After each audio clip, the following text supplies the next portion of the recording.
Hello everybody and welcome to this video. This isn't the usual kind of video you'd see from me, but I definitely think it's an important topic to touch on. Even if you aren't a player from the oceanic or nearing regions, please do stick around and hear me out, as any bit of support could be huge in resolving this issue. Now I know that this video will likely get no response from ArenaNet, but I think it's better to try just to say that you actually gave it a shot and gave it your best effort. Now before diving straight into the topic, I think it's important to mention that I'm no professional when it comes to licensing or investment costs. I do know it's a big investment. I'm not sure how much it would cost exactly to run 24/7 MMO servers, but just try and hear me out. I've had quite a bit of experience on playing on both North American servers in Australia and in America itself. I've tried to think of all the conflicting reasons why Oceanic servers won't work, but I truly think they can work if ArenaNet does it right, so let's get straight into it. So for years on years, when it comes to the MMORPG genre, this region of the world has been pretty much neglected, and we've had to settle for playing with 200 to 400 ping, depending on where you're located. Currently, New Zealanders play with 200 to 250 ping on average, 200 being at best. Australians and nearing regions are dealing with no less than 240. I get 260 on a good night, and I've got pretty decent internet. I know the average Australian has to deal with 300 and above. As you can imagine, this impacts your gaming experience in MMOs dramatically. I've been playing this game since shortly after launch, and it wasn't until January at the start of this year when I went to America and played in America for 3 months that I realized how big of a difference it really is. After playing on 30 to 40 ping for 3 months straight, coming back and playing at 260 to 280 on average, I actually quit the game for a couple of weeks when I first returned. I refused to play just because the game felt so different. So to any North American players or any European players out there, imagine yourself playing on 300 ping on average. That is the hell that we go through every single day. Things like Bull's Charge just not connecting, Eviscerate, auto attacks not connecting. Pretty much any mobile attack in this game, it doesn't connect for us. That on top of having 300 ping skill lag, it's just absolutely horrible and puts us at a huge disadvantage. If I was to fight any player who's at my level or even slightly below me, they're going to win that every time, just because of the skill lag and the fact that a lot of my skills just don't connect. And you know the best part? There's nothing we can do about it. We've either got to accept it or just not play the game that we love.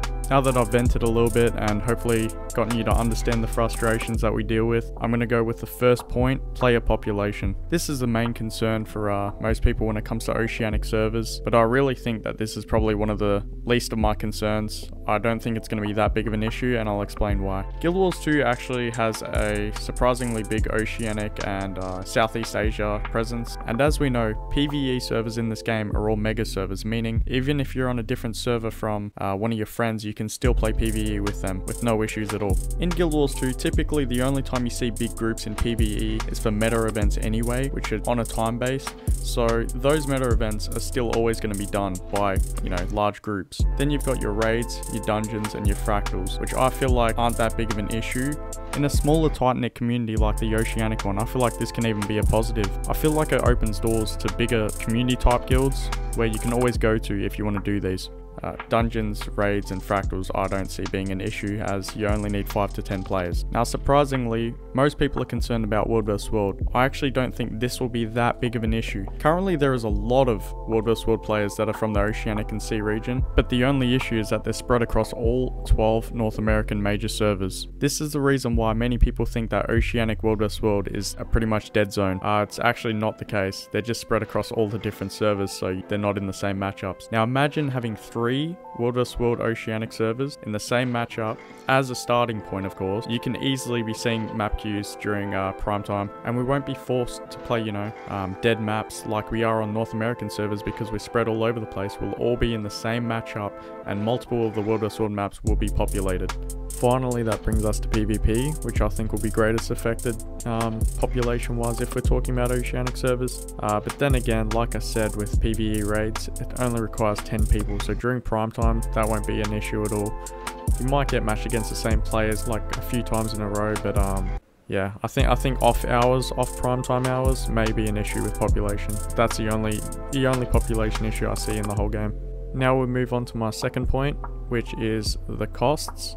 Like I said at the start of the video, I don't know how much it's going to cost Maybe I'm reaching, maybe I'm not, but I feel like with the amount of transfers ArenaNet will get from this, it might not be too bad of an idea. Because look at it this way, when I look at it myself, what I'd do is I'd transfer my main account to an Oceanic server. So I'd buy that transfer, and then on top of that, I'd buy a second account with the expansions to play with my old buddies on North American servers. So, you know, I can imagine many people will do this because they will still want to play with their North American friends. I'm not saying that transfers and new accounts are going to cover all the costs for a server, because I highly doubt it. But with all the money ArenaNet's already making across North American and European servers and people purchasing new copies of the game, I don't know if I'm reaching or not to say that they may be able to afford this, but I'm just not sure at this point. So that would probably be the biggest concern for ArenaNet in pursuing this. I'm not sure about their Oceanic presence in European servers, but I know that a big concern for North American players would be that